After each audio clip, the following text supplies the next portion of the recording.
The newly elected DUP leader, Edwin Poots, says rather than bringing Stormont down over the Northern Ireland Protocol, the Assembly is an asset that gives authority in arguing against it. Mr Poots was speaking during his first broadcast interviews since being voted leader. The Agriculture Minister also said he hasn't ruled out becoming First Minister at some point in the future, and he refused to be drawn on what role, if any, he had in pushing out Arlene Foster. Speaking to him at Stormont this afternoon, I began by asking him what it means to be the new leader. Well, it's quite unexpected in many ways, and it's not something I would have anticipated a month ago, but it has happened. A week is a long time in politics, and a month's even longer. So it'll involve a lot of hard work. It'll involve giving up a lot more of my time to politics maybe than I'd wish to.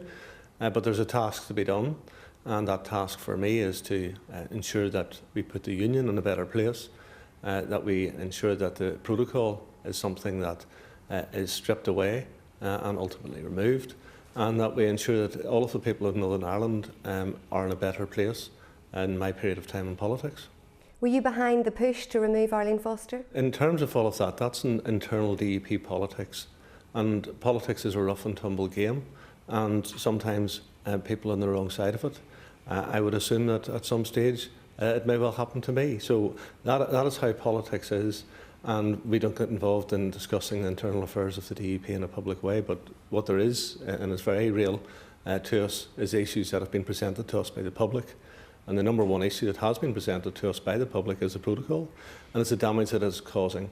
And whether it's your medicines in the cupboard or your Amazon parcel and everything in between, the protocol is having an impact upon that.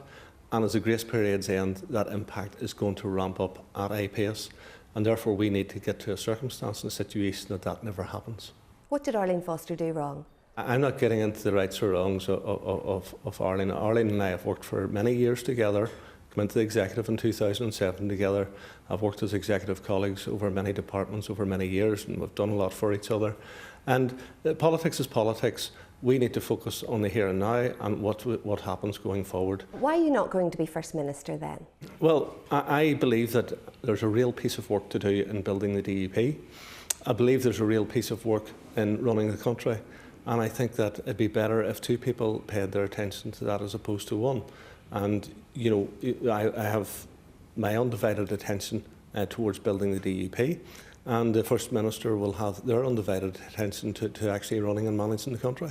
So are you going to stay as Agriculture Minister? Can you confirm that today? I can't confirm that. I'm discussing all of those issues with colleagues. If they wish me to stay, that is a decision I'll take.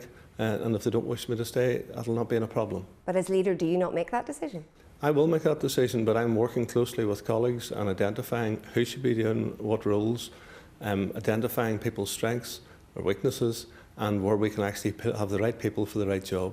Are there any circumstances in which you'd become First Minister? Well, we will see in due course, but I moved forward with a commitment that I wasn't going to be going forward as First Minister, and that is a commitment that I'm going to stand by.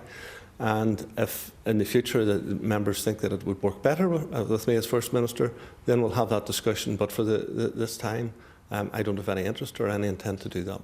Is one of the reasons that you're worried that the DUP will be the Deputy First Minister after the next election, and you don't want to be the person that is the Deputy First Minister as opposed to the First Minister? No, it's not. And I have every intention of ensuring that we actually come out of this party, or this election, as the largest party. It is actually very, very important that that's the case, because we look at Scotland and the instability that is in Scotland as a consequence of demands for referendum. Now, if we have a poor election in 2022, then that's going to lead for demand for referendums in Northern Ireland. You said in your Sunday Life interview that you regretted things that you've said in the past. What sort of things do you regret saying? People can grab 5 or 6 clips of what somebody has said over 25 years and try to pin the person as being that person. What I have done over my 25 years in politics is actually helped thousands and thousands and thousands of people directly and indirectly in the course of what I've done. So whether it's in my role as Health Minister, whether it's in my role as Culture Minister or Environment Minister, or as a local MLA and councillor, I have always been seeking out to help people. And I've had people from all backgrounds and our very diverse range of people that are in Northern Ireland, in my offices, in my home, who I've helped and that is something that I will continue to do. But I suppose there are things that you have said in the past that would be very offensive to certain communities, and perhaps going forward they just want to make sure that you don't still hold those views. I mean, I'm thinking of, do you regret saying that civil partnership was unnatural and abominable? Well, you see, the BBC tend to obsess about these things. I think people tend to actually obsess about their education, about their health, about whether they have a job to go to, how they could put a roof over their heads. And that's the things that I'll be focusing on. And I'll focus on that for people who are in same-sex relationships and who are in diverse relationships. I'll focus on it for whatever background people are. Yeah, you'll take the point though that in the past, things like gay adoption, the gay blood scandal, your personal views did dictate policy in the past. So I suppose people want to know, who are watching and listening tonight, is that going to be the case in the future? Well, there's always been a degree of misrepresentation. So for example, I had the same policy on blood donation as the rest of UK. And that policy changed, and there was various reasons why we didn't change at the same time. But I don't mind that. I can stand the heat of the kitchen. What I do care about is every single citizen in Northern Ireland, irrespective of their diverse background, and I will seek to serve each of those citizens in a fair, equal-handed way and ensure that they have as good a quality of life as possible anywhere in the world here in Northern Ireland. You've said you're going to systematically undermine the protocol. What does that mean in practice, and are you prepared to bring Stormont down? I think Stormont actually being here is an asset to us in making the arguments on the protocol. It gives us authority to make arguments. It takes us right to the centre of government in the United Kingdom. And I have made these arguments across all offices with the United Kingdom government. We will be making those arguments to the European Union. We will ensure that politically those arguments are put forward very forcibly and ensure that the message is loud and clear, articulate, and identifies real and meaningful issues arising out of it. 2 very quick final points, if I can.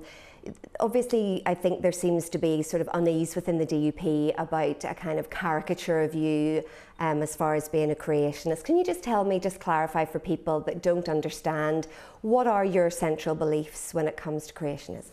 Well, my central beliefs is that I believe in God. And I think that the vast majority of people in Northern Ireland believe in God, and it seems to be only the BBC is not of that kind and wishes to criticise people. Well, I looked just before this interview, and across the headlines, across the broadsheets, across the tabloids, across the United Kingdom, that was the thing that they seemed to pick out over the weekend. I just wonder how you feel about that. The thing is, I'm actually mainstream. It's the media who aren't mainstream, because there's more people actually believe in God across the world than don't believe in God. But there is a difference between believing in God and believing that the earth was created a few thousand years ago. The media mightn't like the fact that someone who has a faith is in the public square, but that's up to the public to decide. You had a big health scare this year. You've had surgery.